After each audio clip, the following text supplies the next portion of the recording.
읽어. The 월스트리트 Journal.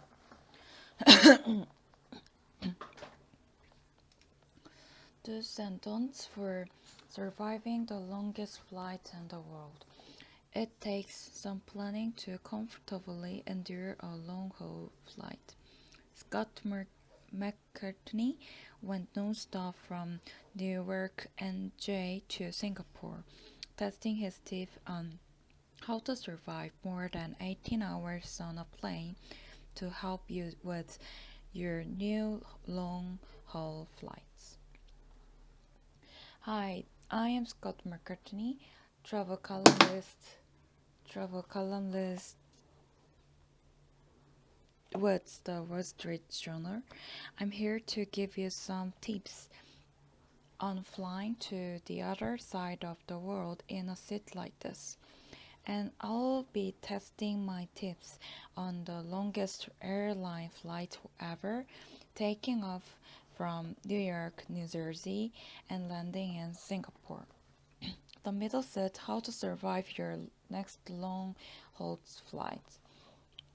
I'm in New York, ready to go on a longest flight in the world. Feeling so good now. See what it's like when I get there. Hydrate. On an aircraft, humidity levels are 20% or less. For reference, a comfortable level is 30 to 50%. This dries out your mouth, skin, and everything else. It can cause fatigue, headaches, bad breath, muscles, and joint ache. So drink up and think about your food choices. Pick items with higher water content. For example, Singapore Airlines has replaced potatoes with riced cauliflower. And one of my favorite tips, bring saline solutions to keep your nose moist and eye drops to keep your eyes moist. Put them in a baggie that you can store in a seat back pocket, or you can have easy access. Clean your seat. Tip number 2, clean your seat. Dehydration dries out the mucous membranes in your nose, which traps unwanted germs. Without them, you're more likely to catch things from your fellow passengers. But unlike what you might think, sickness isn't spread through the airplane's circulation air supply. It's surface you need to watch out for. So embrace your inner germophobia and whip down your armrest and tray table and sit back and breathe easier knowing that modern airplanes have advanced air filtration systems that trap germs and bacteria almost to operating room standards. So open that air vent to full blast and aim it at your nose.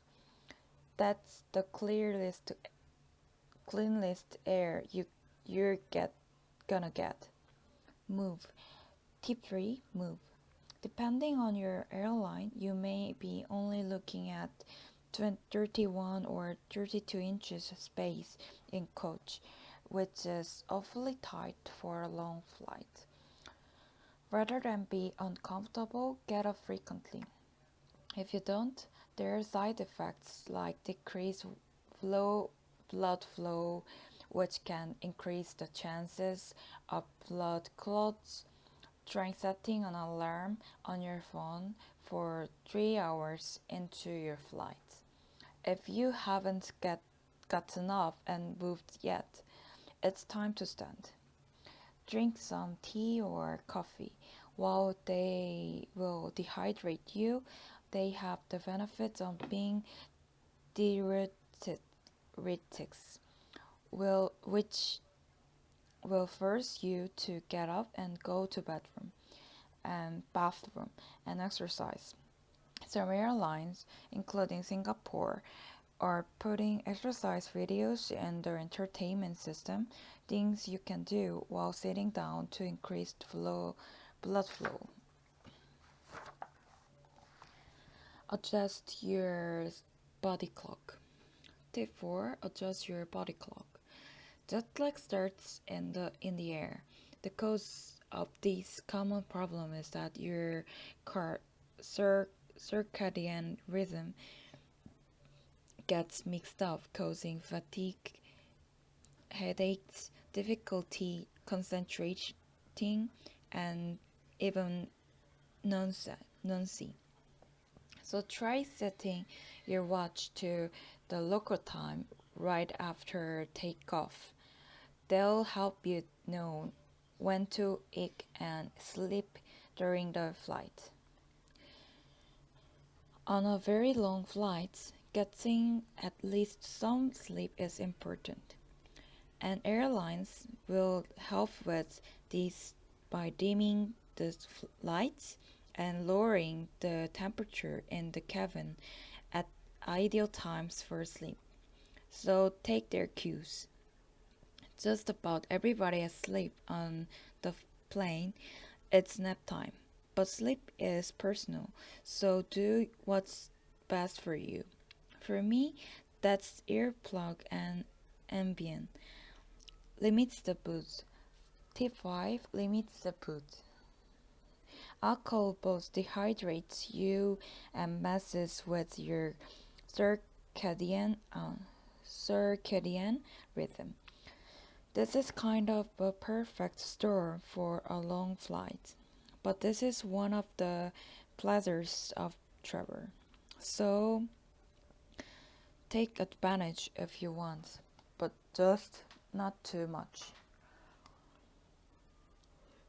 All that, and you should hopefully walk off the airplane feeling as good as possible. I'm off the plane after more than 18 hours. Legs are a little shaky, and I didn't get enough sleep. Put on all-nighter, but I'm actually feeling better than I thought. This is the way of travel, and it's gonna take some adjusting for people. You are gonna have to get in the right frame of mind to take on this marathon. And you're gonna have to make some preparations that really will make a difference. Culture Math, Chapter 2. Many phases of polite, evaluating performance and providing the negative feedback. Sabine Stulak, the financial director we met in the introductions, leaned back in her chair and let out the frustrated sigh. Managing Americans was proving much more difficult than she could have ever imagined. Her new American boss, Jake Weber, had reported to Dulac that several of her team members had complained bitterly following their first round of performance reviewing with Dulac. They felt she'd been brutal and unfair in her feedback, focusing heavily on the negative points and hardly mentioning all their hard work and accomplishment. Dulac was dumbfounded. The way she had provided feedback was the same style she used successfully with dozens of French employees with great success. Where were these complaints coming from? Dulac was particularly confused because she'd expected American culture to be very direct. In France, we frequently link a talk about how direct and explicit Americans are. Subtitle hardly. Sophisticated not at all. But transparent and direct, we all know this to be true. In this chapter, we will build on the communicating skill from the last chapter while adding an important twist. Some cultures that are low context and explicit may be critically indirect with negative criticisms, while other cultures that speak between the lines may be explicit, straight talkers when telling you what you did wrong.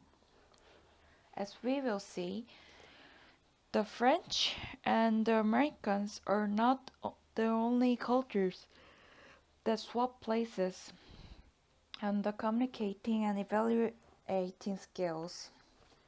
The evaluating skills will provide you with important insights into how to give effective performance appraisal and negative feedback in different parts of the world. People from all cultures believe in constructive criticism. Yet, what is considered constructive in one culture may be viewed as destructive in another. Getting negative feedback right can motivate your employees and strengthen your reputation as a fair and professional colleague. Getting it wrong can demoralize an entire team and earn you an undeserved reputation as unfeeling tyrant or hopelessly competent manager. Speaking frankly, a gift or a slap in the face. One Thursday in mid-January, I had holed up for 6 hours in a dark conference room with 12 people participating in my executive education program. It was a group coaching day, and each executive had 30 minutes to describe in detail a cross-cultural challenge she was experiencing at work and to get feedback and suggestions from the others at the table. The details of each person's situation were steeped in context, and I was beginning to get a headache from concentrating in the ins and outs of each challenge.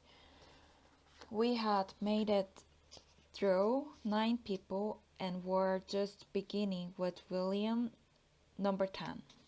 William was a rather shy manager from the Netherlands, and given his quiet persona, it struck me as unusual that he was a sales director.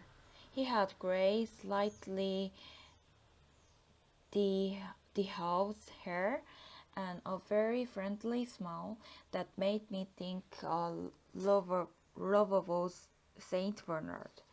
William's situations involving the American woman on his team who would call into team meetings while driving her children to school, a necessity given the 6-hour time difference between her home and the western United States and Rotterdam. When William spoke to her about the distractions of screaming kids in the background and asked her to find a better solution, she took offense. How can I fix this relationship? As William asked the group. Martin, another Dutch manager from the same company who knew William well, quickly jumped in with his perspective. You're inflexible and can be socially ill at ease. That makes it difficult for you to communicate with your team. He reflected. As William listened, I could see his ear turning red with embarrassment and anger, I wasn't sure. But that didn't seem to bother Merton, who calmly continued to assess William's weakness in front of the entire group. Meanwhile, the other participants or Americans awkwardly stared at their feet. Afterwards, several of them came up to me to say how inappropriate they'd found Merton's comments. For that evening, we'd planned to a group dinner at the cozy restaurant in the French countryside. Entering a little after the others, I was startled to see William and Martins sitting together, eating peanuts, drinking champagne, and laughing like old friends. They waved me over, and it seemed appropriate to comment. I'm glad to see you together. I was afraid you might not be speaking to each other after the feedback session this afternoon. William stared at me in genuine surprise.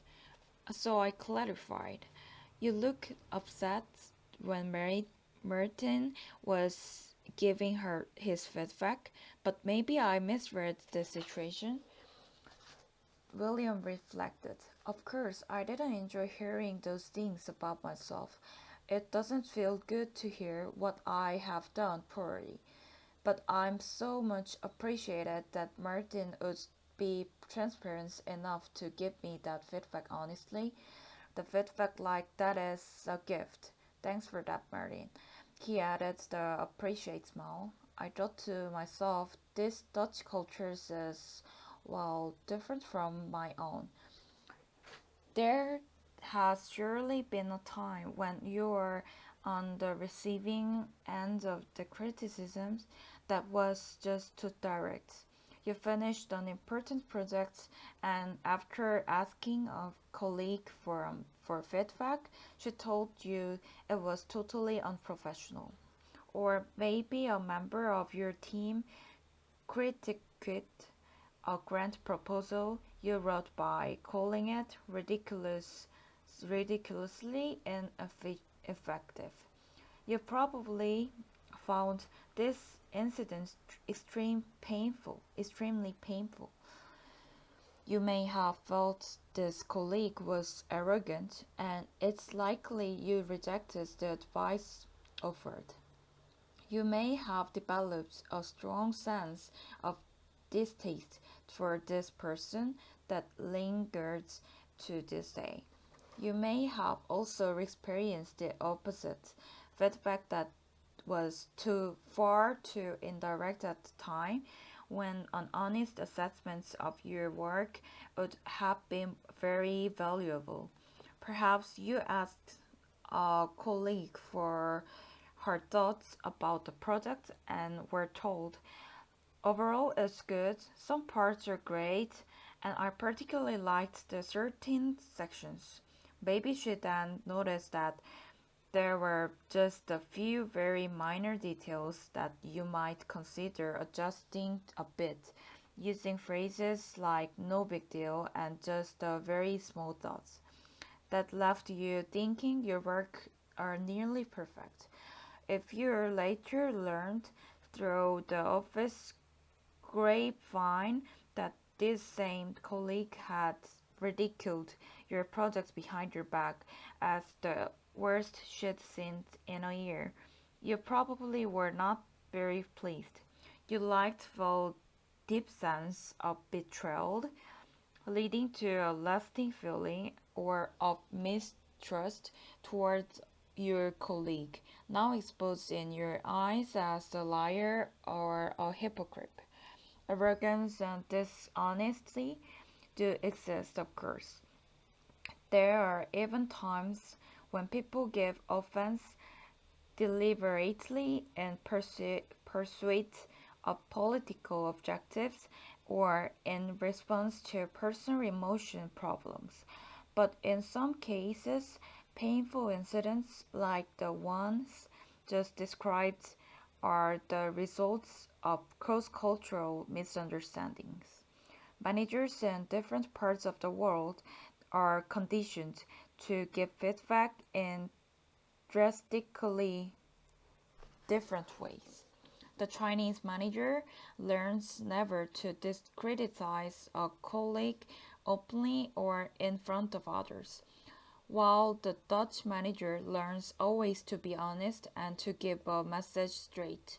Americans are trained to wrap positive messages around negative ones, while the French are trained to criticize passionately and provide positive feedback springly. Having a clear understanding of these differences and strategies for navigating them is crucial for leaders of cross-cultural teams.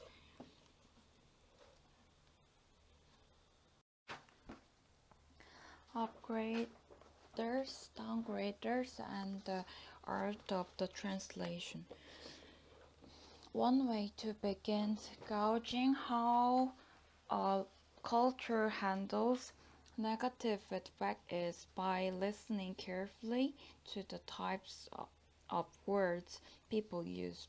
More direct cultures tend to use what linguists call upgraders, words proceeding or following negative feedback that makes it feel stronger, such as absolutely, totally, or strongly.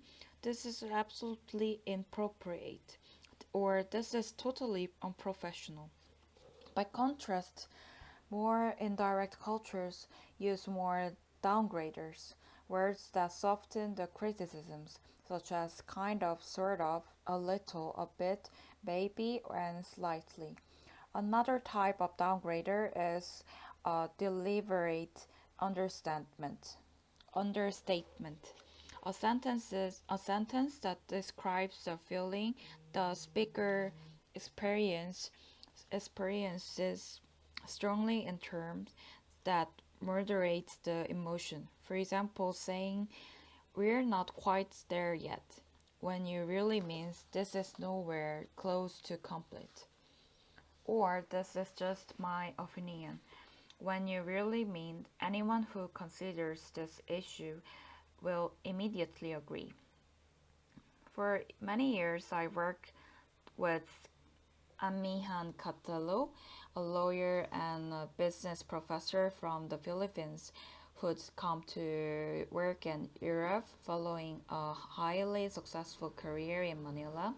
Unfortunately, her opinion went unnoticed when working with on our European team because she was so careful to downgrade any criticisms she made of proposals and projects. For example, if we are preparing a descriptive brochure for a new executive program, Catilo might comment on the cover design by saying, I thought we might possibly consider giving a bolder look to brochure cover. Maybe, what do you think? A European or an American would probably convey the same feeling by saying, the look of the cover isn't working. I suggest you try this. Only after years of working with Cadillo had I learned to interpret her message correctly. Of course, downgraders are used in every world culture, but some cultures use them more than others. The British are masters of the art, with the results that their communications often leave the rest of us quite bewildered. Take the announcements made by the British airline pilot Eric Moody in 1982 after flying through a cloud of volcanic ash over Indonesia. Good evening again, ladies and gentlemen. This is Captain Eric Moody here. We have a small problem in that all four engines have failed. We are doing out our out almost to get them going, and I trust you're not too much distress. And would the chief stewardess please come to the flight deck? Fortunately, the plane was able to glide far enough to exit the ash cloud, and the engines were restarted, allowing the aircraft to land safely at the Halim Perdana Kusuma Airport in Jakarta with no casualties. Moody's recorded announcement has since been widely hailed a classic example of understatement. The Anglo-Dutch Translation Guide, which has been anonymously circulating in various versions on the internet, amusingly illustrates how the British used the downgraders and the resulting confusions this can create among listeners from the other cultures, in that case the Dutch. Anglo-Dutch Translations Guide. What the British say, with all due respect, what the British means, I think you're wrong. What the Dutch understand, he's listening to me. And what the British said, perhaps you would think about, you'd suggest what the British means. This is an order. Do it or be prepared to justify yourself. What the Dutch understand is think about this idea or do it if you like. What the British say, oh, by the way, what the British means, the following criticisms is the purpose of these discussions. What the Dutch understand is this is not very important. What the British say, I was a bit disappointed that. What the British means, I am very upset and angry that. What the Dutch understand is it doesn't really matter. And what the when the British say, very interesting. What the British means that I don't like it. And what the Dutch understand is he is impressed. What the British say that could you consider some other options, and what the British means that your idea is not a good one. What the Dutch understand is he has not yet decided. What the British say that please think about that some more. What the British say means it's a bad idea, don't do it. And what the Dutch understand is it is a good idea, keep developing it. What the British say, I'm sure it's my fault. What the British means that it's not my fault. What the Dutch understand is it's his fault. What the British say, this is an original point of view. What the British means, your idea is stupid. What the Dutch understand, he likes my idea. For Marcus Koppold, our German financial director at the management consulting firm from KPMG, such cross-cultural misunderstandings are no laughing matter. A soft-spoken manager in his 30s, Coloffer described how his failure to decode the message from his British boss almost cost him his job. In Germany, we typically use strong words when complaining or criticize in order to make sure the message registers clearly and honestly. For example, of course, we assume others will do the same. My British boss during on 101 suggests that I think about doing something differently. So I took his suggestion. I thought about it and decided not to do it.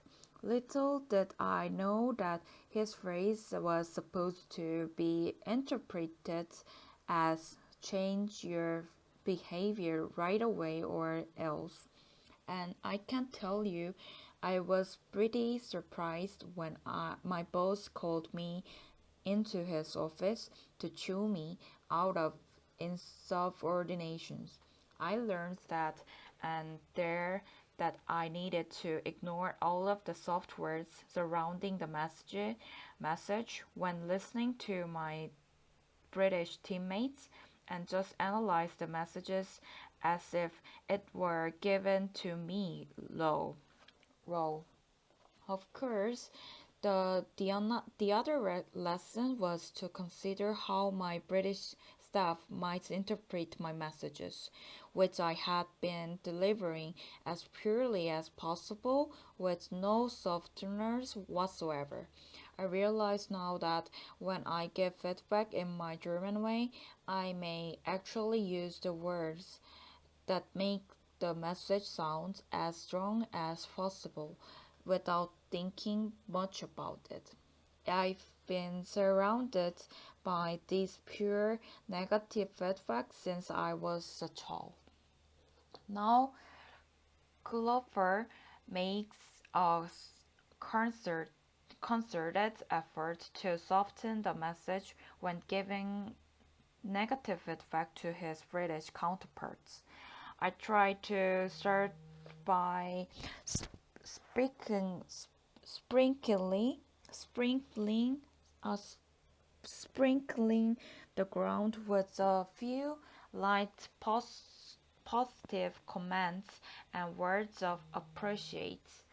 Then I ease into the feedback with a few small suggestions. As I giving the feedback, I add words like minor or possibly.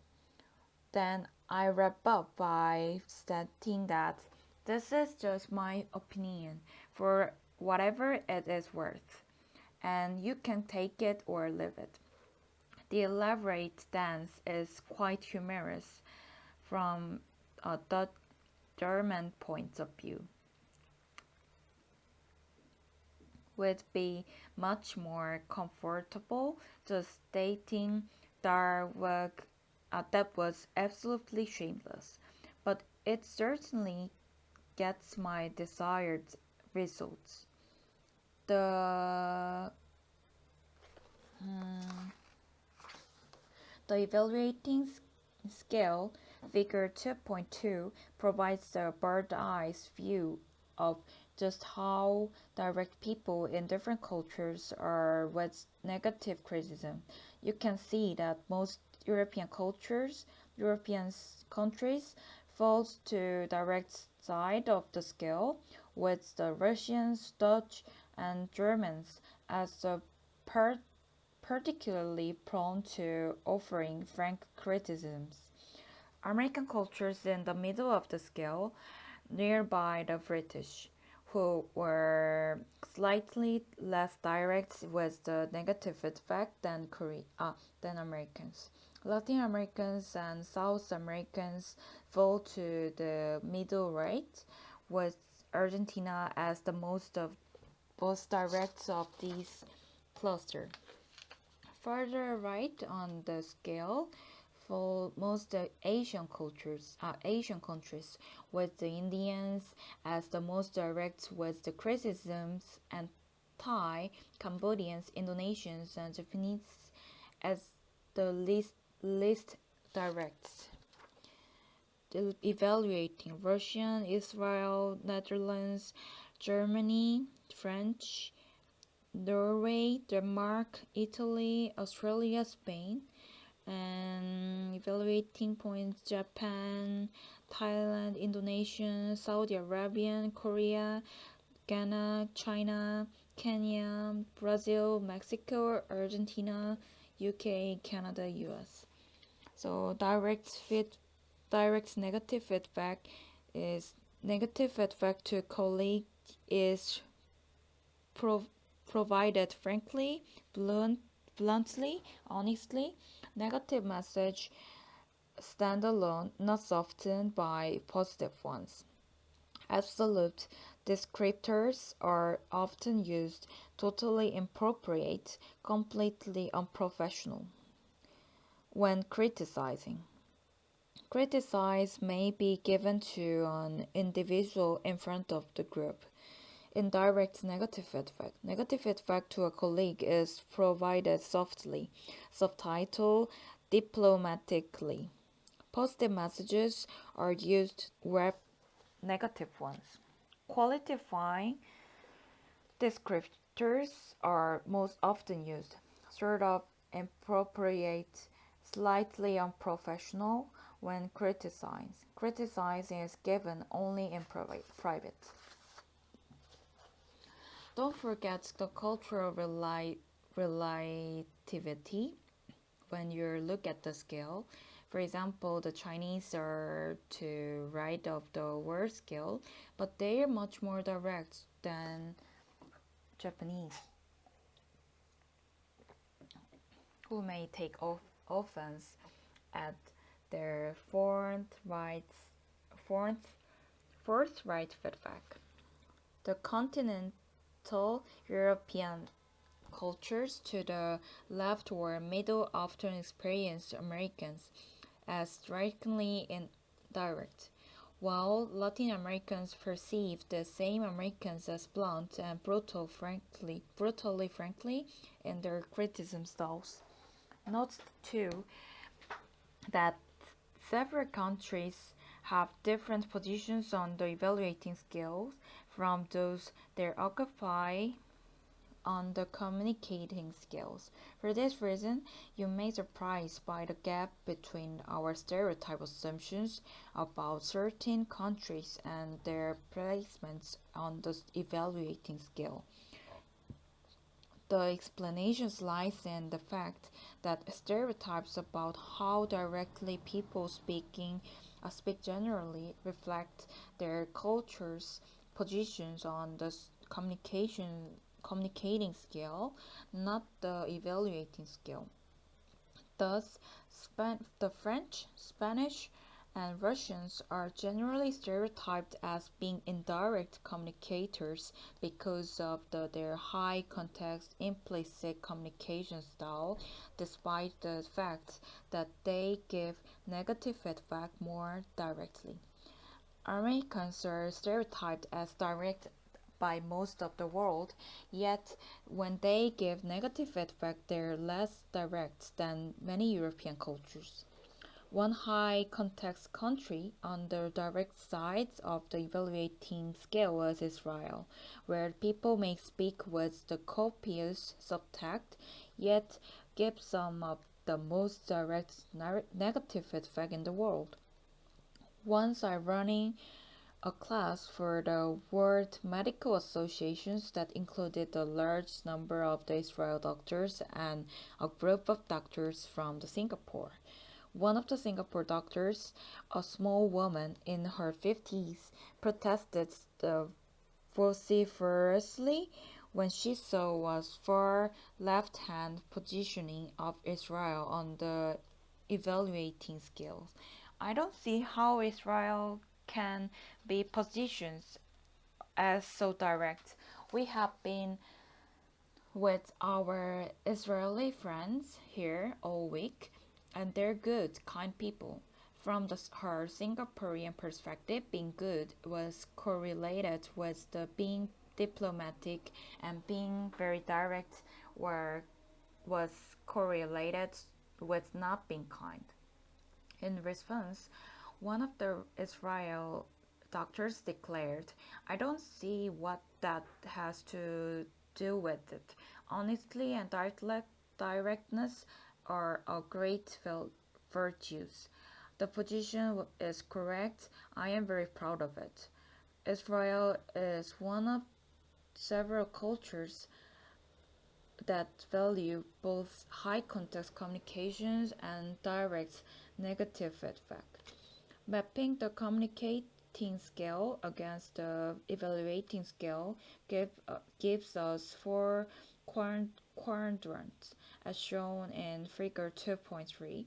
The low context and the direct with the negative feedback, and low context and the indirect with negative feedback. High context and direct with negative feedback, and high context and indirect with negative feedback. Particular cultures can be found in each of these quadrants, and there are differing strategies you'll find effective for dealing with the people from each.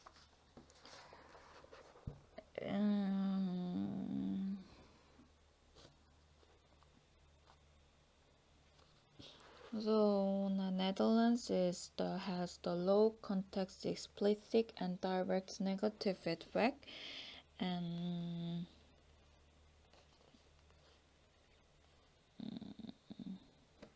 왜 한글 기억이 없어? 이거 다 읽어줘요. 이렇게 있습니다.